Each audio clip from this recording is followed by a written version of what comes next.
Assalamualaikum warahmatullahi wabarakatuh. Saya, Sabari, CGP Angkatan ke-9, dari SMK Negeri 1 Polewali Kabupaten Polewali Mandar Provinsi Sulawesi Barat. Pada video kali ini saya akan memaparkan koneksi antar materi, modul 2.3, coaching untuk supervisi akademik.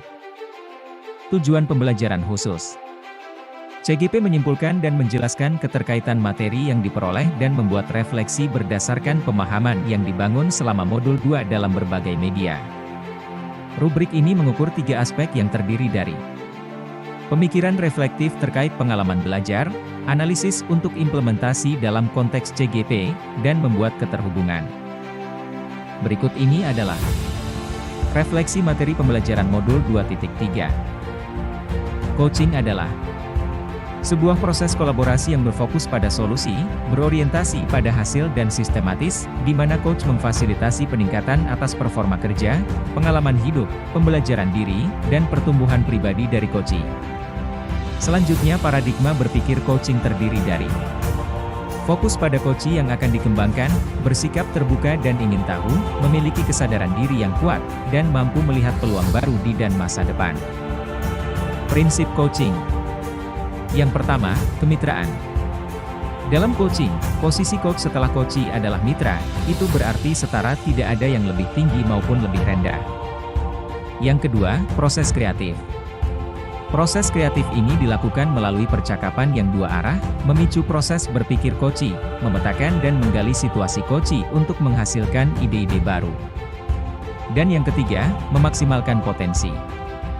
Untuk memaksimalkan potensi dan memberdayakan rekan sejawat, percakapan perlu diakhiri dengan suatu rencana tindak lanjut yang diputuskan oleh rekan yang dikembangkan. Selanjutnya, coaching dalam konteks pendidikan. Yang pertama, filosofi Ki Hajar Dewantara, proses coaching sebagai komunikasi pembelajaran antara guru dan murid. Murid diberikan ruang kebebasan untuk menemukan kekuatan dirinya dan peran pendidik sebagai pamong dalam memberi tuntunan dan memberdayakan potensi yang ada agar murid tidak kehilangan arah dan menimbulkan kekuatan dirinya, tanpa membahayakan dirinya. Kemudian yang kedua, sistem Among, Ing Ngarso Sungtulodo, Ing Madya Mangunkarsa, Tut Wuri Handayani, menjadi semangat yang menguatkan keterampilan komunikasi guru dan murid dengan menggunakan pendekatan coaching. Tut Wuri Handayani menjadi kekuatan dalam pendekatan proses coaching dengan memberdayakan semua kekuatan diri pada murid. Kompetensi inti coaching terdiri dari 1. Kehadiran penuh atau presence, kemampuan untuk bisa hadir utuh bagi coachee sehingga badan, pikiran, hati selaras saat sedang melakukan percakapan coaching. Kemudian 2. Mendengarkan aktif. Seorang coach yang baik akan mendengarkan lebih banyak dan lebih sedikit berbicara. Pusat komunikasi adalah pada diri coachee, yakni mitra bicara. Dan yang ketiga, mengajukan pertanyaan berbobot. Pertanyaan yang diajukan dapat menggugah orang untuk berpikir, menstimulasi pemikiran coachee, memunculkan hal-hal baru, mengungkapkan emosi. Berikut ini adalah percakapan berbasis coaching dengan alur Tirta.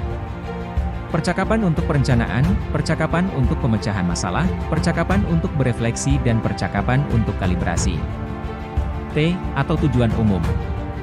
Tahap awal di mana kedua pihak coach dan coachee menyepakati tujuan pembicaraan yang akan berlangsung. I. Atau identifikasi. Coach melakukan penggalian dan pemetaan situasi yang sedang dibicarakan, dan menghubungkan dengan fakta-fakta yang ada pada saat sesi. R. Atau rencana aksi. Pengembangan ide atau alternatif solusi untuk rencana yang akan dibuat. Dan T. Atau tanggung jawab. Membuat komitmen atas hasil yang dicapai dan untuk langkah selanjutnya. Supervisi akademik dengan paradigma berpikir coaching. 1.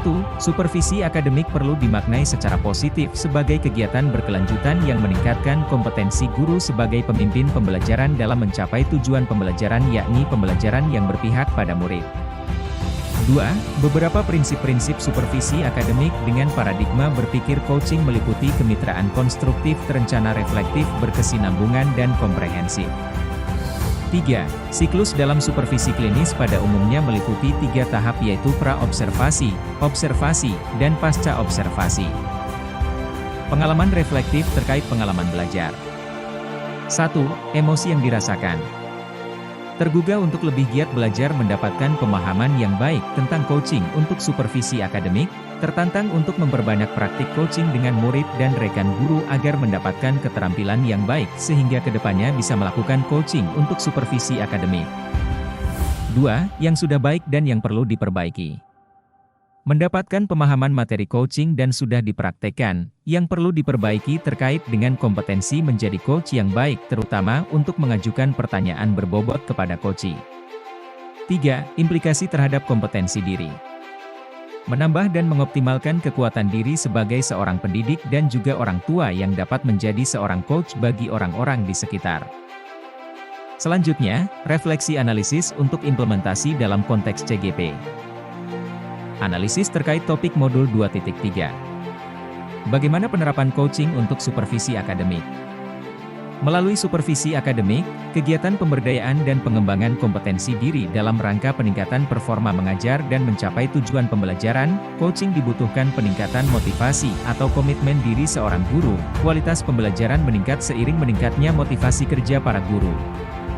Kemudian, coaching sebagai kompetensi membangun kemitraan. Kemitraan dalam menjalani proses coaching dapat terbangun dan membuka peluang akselerasi yang mendorong tindakan aksi manakala dilandasi kepercayaan coach kepada coach.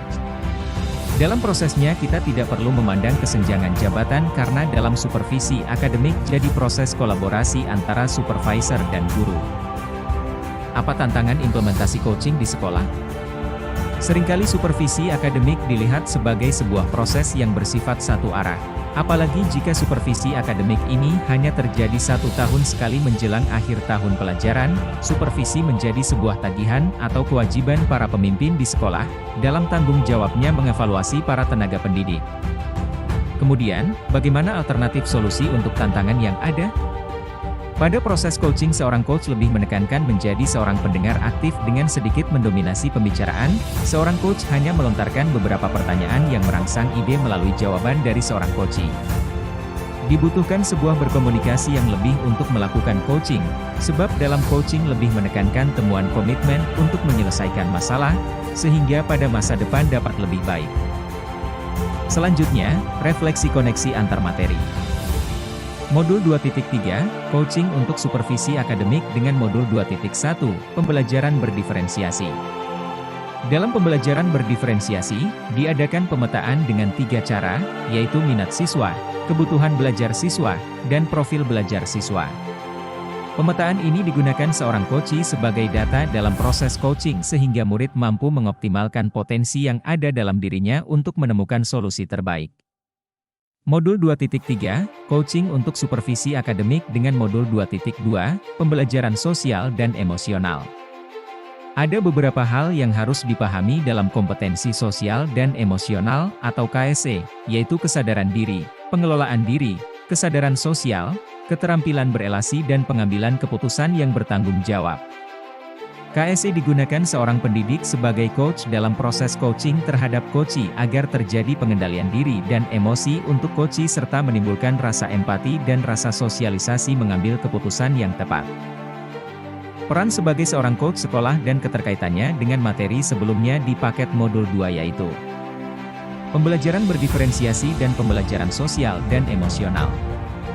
Di dalam kompetensi coaching dan Tirta sebagai alur percakapan coaching, mewajibkan kita sebagai coach untuk dapat melakukan kehadiran penuh, salah satunya dengan kegiatan stop dan mindful listening yang telah kita pelajari di modul 2.2, pembelajaran sosial dan emosional. Salah satu prinsip coaching adalah memaksimalkan potensi dan memberdayakan rekan sejawat. Percakapan perlu diakhiri dengan suatu rencana tindak lanjut yang diputuskan oleh rekan yang dikembangkan, yang paling besar kemungkinan berhasilnya. Karena potensi coach beragam, maka keterampilan sosial emosionalnya diperlukan untuk memaksimalkan potensi coach. Demikian pemaparan dari saya, koneksi antar materi di modul 2.3 ini, tentang coaching untuk supervisi akademik. Semoga bermanfaat dan menginspirasi, mohon maaf atas kekurangannya. Terima kasih, salam dan bahagia, salam guru penggerak. Tergerak, bergerak, dan menggerakkan. Assalamualaikum warahmatullahi wabarakatuh.